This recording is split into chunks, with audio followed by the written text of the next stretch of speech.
Welcome to MycoWorks Talks.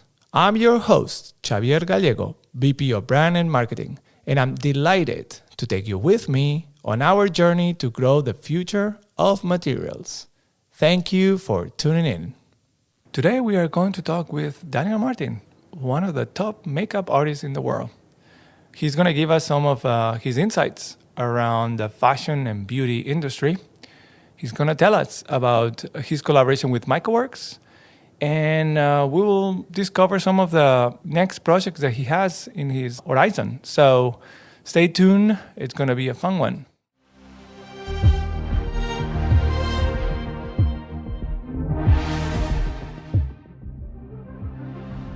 Hi, we're here with Daniel Martin, makeup artist and also a global director of artistry and education at Tatcha. Did I say that right? You said it right, my friend. Here we go. Hi. Well, welcome to the podcast. I'm really excited to talk to you today. Me too. Thank you so much for having me. And you just told me that that's a new thing, right? Like that title doesn't exist. And why is that? Yeah. I mean, I'm a makeup artist, and a lot of times with makeup artists, the end goal in one's career is to be a creative director for a color brand like NARS or MAC Cosmetics or any of those heritage existing brands. But Vicky Tsai, who's the founder of Tatcha, her and I have been friends for over 10 years. And when she got acquired by Unilever, she knew that my end goal was to be a creative director for a brand. And I've been kind of creating products for her on the side, since she's had Tatcha. So when this opportunity came about, she was like, look, I want to give you this opportunity to have your dream job. Here we go. And she created this position for me. And it's been incredibly awesome to work with her, to work with the team in Japan, and to also be the first Asian American to have a position like this at a cosmetic brand. So it's a total honor. Congratulations. That sounds like a big deal. Thanks. It's so much learning and so much creating, which I love. I can imagine. I would love to talk a little bit about the making of a new cosmetic product. I think it's going to be super interesting. But before we get into that, normally I start asking the question on when was the first time that you heard the word mycelium? The first time I heard the word mycelium, I have to be honest, it was on my friend Electra Wiedemann Instagram account. I believe she's a friend of she's a good friend of MycoWorks. Yeah, a friend of Matt Schooling, our CEO. Yeah, so I've known Electra for, 15 years. And she did an event for you guys during New York Fashion Week, and she had posted about it. And I was so intrigued because I love nature. I love sustainability. I love where, the world is headed to. And I love new technology. And what I saw was something really, really cool. And that's when I first discovered mycelium.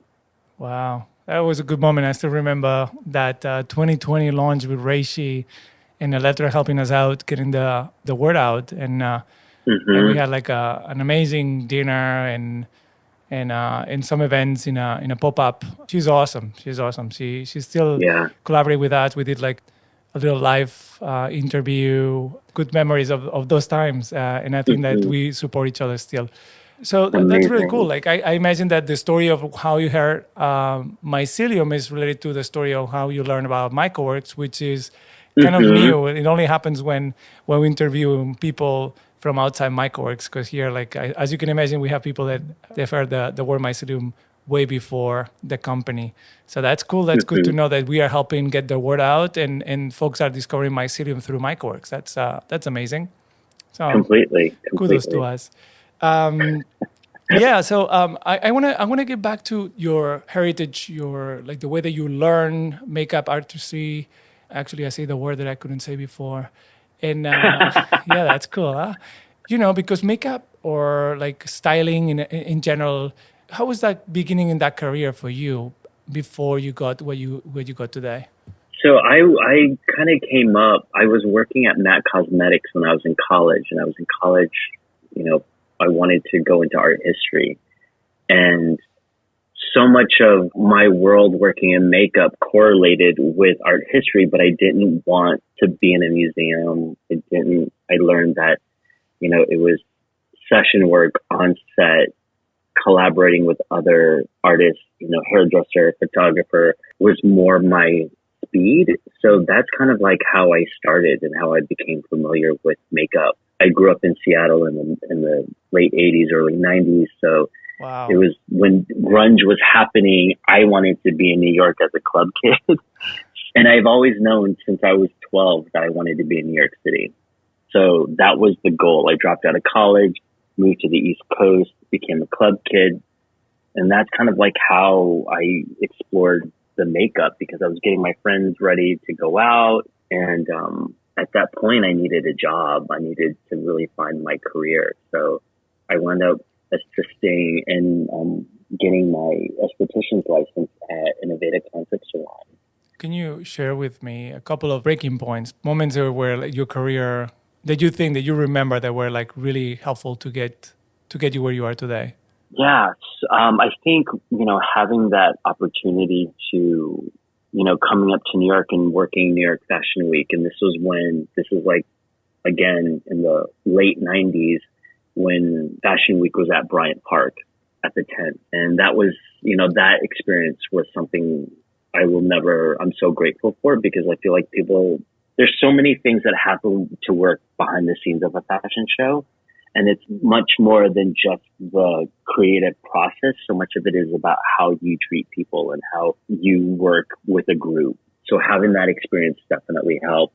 Working in editorial and then, working with celebrities and understanding that, their needs are a bit different than a model's needs, and how you have to, approach what you do with them in particular. But I think the biggest thing for me was when I was working with a designer, and she made me really understand and look at my point of view. Back then, we had portfolios that we had to carry around. We didn't have cell phones with, Instagram or anything like that. And we literally had to go and meet people, sit down, have them look at your portfolio, and to try to get a job. Mm. And this was before I got an agent. So I met with this bridal designer, because she was looking for a new makeup artist to work with. And she's like, yeah, I see that you do beautiful work, but I don't see your point of view. That always stuck with me. For me as an artist, like, the great artists out there who have this legacy of work, that made me truly understand my point of view as a makeup artist, and how to take care of the skin, how I respect the skin through my work. So I think, 20 plus years later, when you're able to find that point of view, it really helps in understanding your work as a whole. Yeah, you always need a challenge, I guess. In that moment, you got a challenge. It's like you don't have a point of view. You probably thought, I'm going to show you. let me work on that. Right. I mean, some people think that their work speaks for itself, but depending on who's perceiving your work, will they then, be the judge of wanting to work with you or not? Wow. It's always really inspiring to hear when was a turning point in the career of someone, because there's always that moment where there's a truth involved. Someone tells you the truth in your face, and then is when you actually overcome that truth and you're stronger. Anyway, we don't gonna get too philosophical with it, but I am a big believer of the truth in the face, as a way to grow as a person. And I'm glad that that happened in a time that you could accept it, in a time that you had time to recover from it, and now look at you, you're a superstar. I know that you work with a lot of celebrities, and people can check out your Instagram and see you working with all the names and really interesting people. But is there a celebrity that you want to work with that you haven't yet? Oh, God, that's such a great question. I know. I should send that before the podcast so you can prepare. But we do that. I mean, I would love to work with Tilda Swinton, because I just feel like she to me is such an icon of creativity. And so much of my work is about enhancing one's natural beauty. And it's not even about the transformation. It's so much about me being able to just honor her, her own natural beauty, if that makes sense. You know what I mean? I've been so fortunate to work with all these incredible, inspiring, strong women throughout my career. And it's not so much about the transformation, but what I've been able to give them in these moments of their own careers, how I've been a supporting role. Does that make sense? Yeah. And actually, it's a good segue to the next question that I had, because I was like, well, folks might be asking, what is a biotech company from Emeryville working with a makeup artist based in New York, working with all the celebrities, and there is some sort of commonality, right? Like, what do you see that is like the things that we have in common? I mean, I think what was so interesting for me as an artist, and for also someone who's very much into, not a lot of people understand my world in the sense that if you come from fashion, you're working like 4 to 6 months ahead, and you're understanding where trends are going. You're trying to understand where culture is moving. And in my world of beauty, sustainability, and technology, it moves in such a fast way. And then I think for me, understanding your material and working with, because there's so much, there's a lot of waste in cosmetics, the packaging to the product to how it's made, it can be very wasteful. And there's a lot of things in the cosmetics world that can be made sustainably, can be made honestly, can be made naturally. And the respect that you guys have created using mycelium as a everyday material, but understanding the value of it, that's something that's lacking in cosmetics because there are so many brands out there and so many lines out there. And I was attracted by the fact that you can create something so beautiful out of something naturally that took time. Yeah. But then you appreciate a lot of time.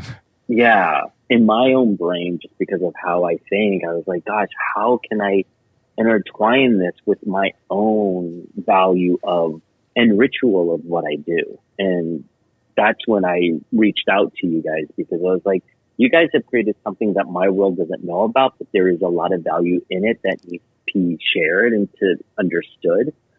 So how can we do this? So during the pandemic was literally when we were corresponding, not even meeting each other in person, but just taking the time to sit on these calls, through Zoom just to get acquainted. And I think that process is even more valuable than what we eventually created together, because we took the time to understand each other's worlds and to really see how one can complement the other. Yeah, and from our end, from my perspective as well, it's like when we were getting to know each other, the more we talked, the more things that I saw they would align. Like you started really on point. Like it's a type of art that is unknown, or very little part of the population understand it as an art, and it is. You're looking at nature, you're observing it, and for you, nature is like a phase, and you are trying to enhance it or elevate it. And we were in our time, Phil Ross was observing mycelia and trying to understand it and drawing it. And by observation, we were growing things, right?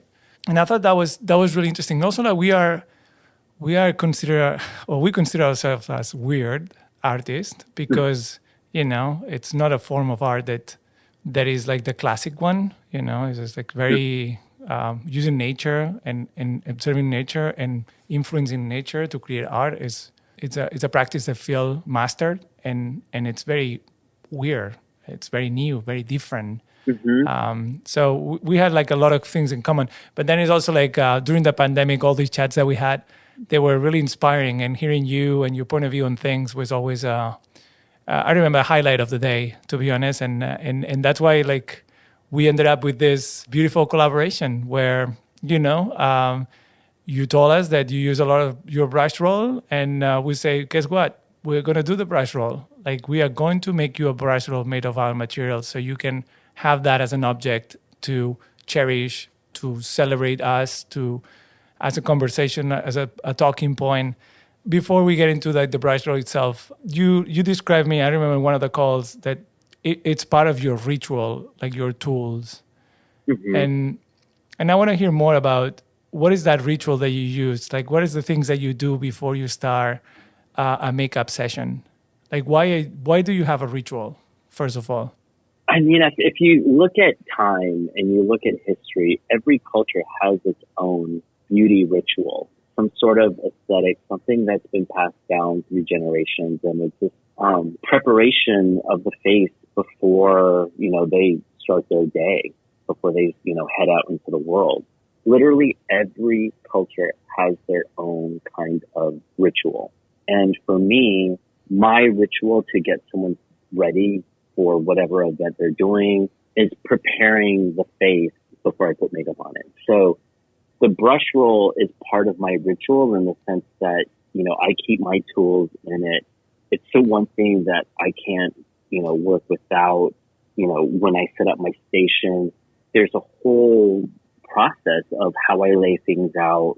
And then the brush roll is always the final lay down because it's the one thing that I can tackle the face with because it's holding so many of my tools.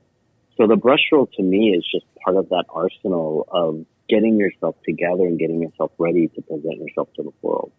But through that process, my ritual of skincare is that. And then the tools that I keep my brush roll in, that's just as important. And now it's a little more special, isn't it? When it's made of of reishi. You've been using it for a while. What do you think? Yeah, I mean, I love it. I love the flexibility of it in the sense that, when people think it's leather, and then they hear the story of mycelium, they're like, what? It's so unexpected. And it's making a lot of people understand the beauty of natural materials. Because I feel like there's still ignorance in the sense that alternative is plastic, and it's not. You can have a beautiful, luxurious product that's created with mycelium. And then I think once they hear the story of mycelium and understand why it's such a valuable commodity, the respect for that and the appreciation of it is just heightened. And then they understand the value, the monetary value of why a leather alternative is just as precious. Well, there's many things to talk about here, like the fact that you care about the material that is made your brush roll. It's the fact that it's part of your ritual right now. There is a conversational moment that you have with your clients. The fact that you know about mycelium and you probably can explain them how that material is made. It's just like it's amazing. Do you what do you want to do with the brush roll? Like, do you have any ideas of? I know that this is right now is almost like an art object. We have one, you using it, and that's about it. But what are your expectations with this collaboration? I mean, I would love to get, to produce this on such a larger scale, but also too, I feel like allowing people to understand the value is really important because I feel like we've hit especially in my world of beauty, there's so much waste.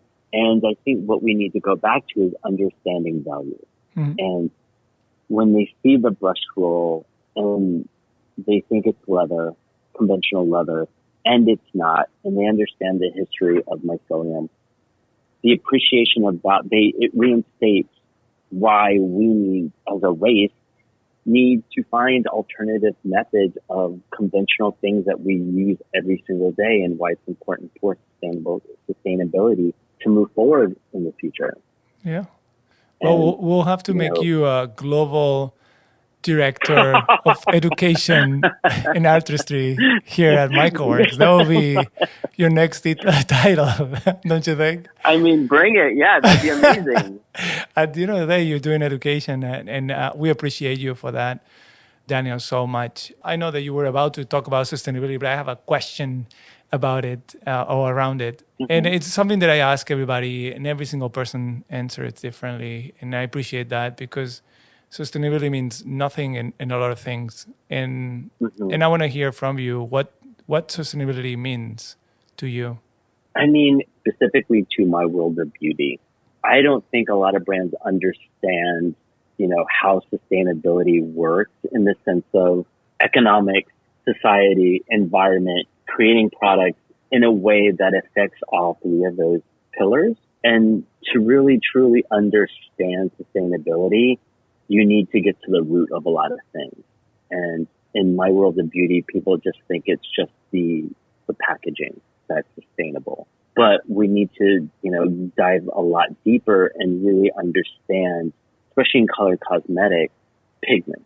The creation of pigments in my business is a very dirty, dirty business because it does, children mining pigments, which is not a good idea. That, are in these low income cultures, how it's mined, how then it's bought from brands. There's a whole trickle down effect of how retaining pigments for cosmetics is created. And I think that's where sustainability in my world of beauty needs to start. Changing how pigments are mined, where they're mined, how it affects that local economy and local society. No pun intended, it's a dirty business. So I think for me, really getting to the root of sustainability in beauty needs to start there. Yeah, so like transparency to the smallest detail of the production chain. But I hear you. I love asking the question because I get what I got. Like these answers like get industry driven or very different. So thanks for being honest. You were in an event yesterday or recently. What's next for you? What are you going to do? I'm right now in award season mayhem. So I'm in LA right now. I was just at the Golden Globes yesterday, and from January to March, it's award season for me. So I'm very fortunate to work with Michelle Yeoh, who's up for a lot of nominations this season. So I'll be spending time with her here in LA, but, between that and my other clients and my other work, it's a busy time, but, also exciting because I feel like, we're at a point in the world right now where, under new COVID situations and protocols, we're trying to, live and work with it now. So I feel like we're kind of doing that. So it's nice to, be here on the West Coast, considering all the rain and the madness that's happening here. Yeah, wow. Yeah. So it's been busy and it's going to be busy, but it's all good. Yeah. Well, best of luck with everything. I know you don't need it because you have the talent. We're here if you ever come to San Francisco. We're here to host you. That we love you, and it's an honor for us to launch this Brushroll with you, to have this object, to celebrate our collaboration, and I hope that we can talk soon. Yeah, me too. So excited. Thank you so much for having me. Thank you, Daniel. Take care, okay? You too. Ciao.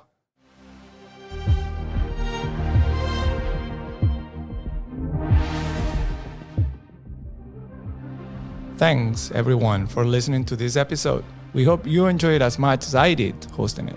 We are thrilled to have you with us in our journey. So if you want to learn more, please follow our Instagram page at MycoWorks for our latest news and more.